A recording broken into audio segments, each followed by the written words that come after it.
Shubor nakaslem jong unongsan hima.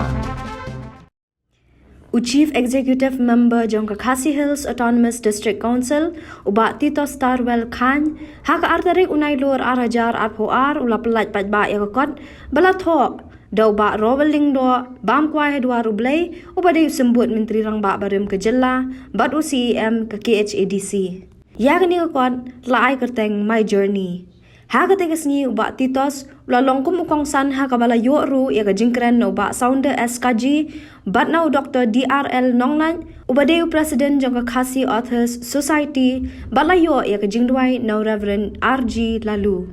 U Dr. DRL Nongnan ula ong ba uba rowel umpat yap hendai udang hakisla jong ketega kon.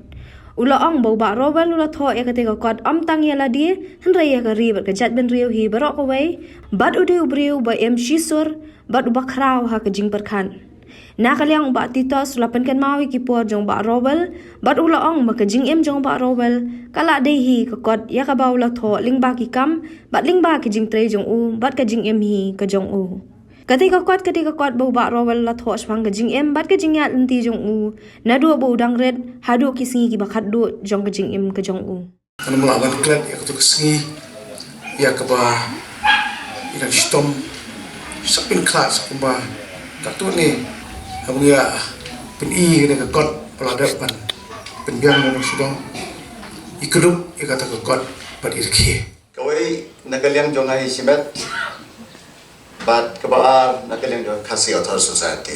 Ai ngui uble bangalak bandar dekat pedeh kini kapor. Kebelang kawai pat ka ken kebedan kam jong kini ka ye ka jong pi. Kalong ke kot kaba ni classify ka kum ka autobiography. Balat ho hi da u nong tho se phang ya ti. La banong ka jing tho halor la ka jong ka jing Lani ka tho halor lati. Dewat ban wai klau ban lik rap ru i tho.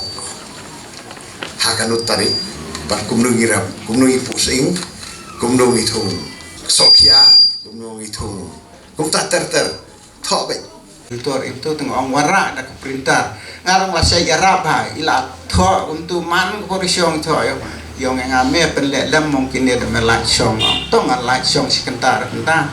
La tho kan ilar ben tengala pentai tu mau tengan kidon ka perintah ngan pen perinok kan sakorek no mo nomor 2 tho kti bat type teng spelling kombiang ti yong to penbiang bat perintah be teng ka pengawan sokai ile am taman man kapur An attempt of the author who has lived during 2 centuries, that is the 20th and 21st centuries, to leave behind to the future generations some information of the life struggles and activities of the people of this generation and of his own. Te akan ikapor sobhai kapan pelat no ikan ikakot kapan kerteng ke songka kalong my journey ya kapala tho de liat marowel lingdo